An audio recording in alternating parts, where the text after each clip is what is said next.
Hello, I'm Brian Fox. This is my channel. I hate rock music, and I haven't posted for a little while. I took a little break, but I'm going to start doing some more videos again.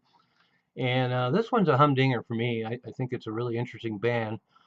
A band called Peace, and this was Paul Rodgers' band after 1970-71 when Free temporarily broke up, and so the life of Peace was fairly small in 1971 because he rejoined Free in 1972 with the album Free at Last, which is a total classic in my view. But really interesting that he started this trio called Peace in 1971. Paul Rodgers on guitar and vocals. So interesting to see him playing guitar and being the only guitar player.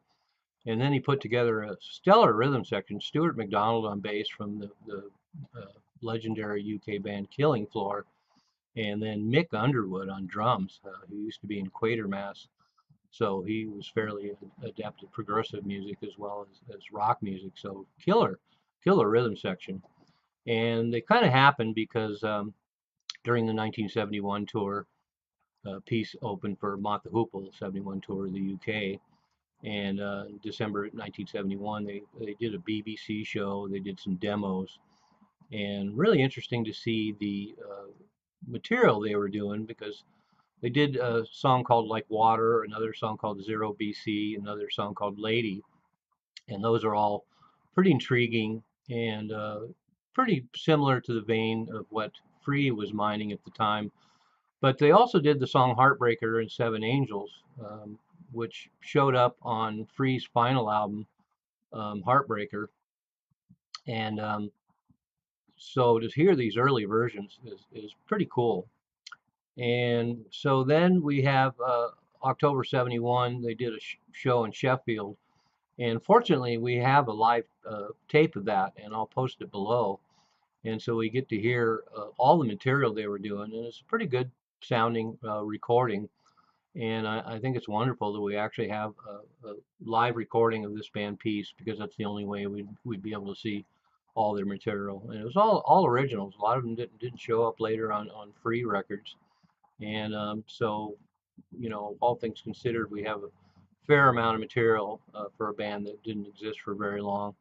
A couple of the tracks showed up on the Free anthology, and but fortunately we have YouTube, and YouTube has 5 of the demos, and then of course, well, actually a handful of the demos, then the BBC show, which obviously is a good recording, and then this live show.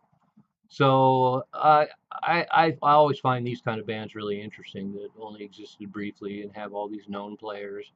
And there's not a lot of documentation sometimes on a lot of these bands, but we got a lot of good stuff by this band. And Paul Rodgers, of course, sounds great.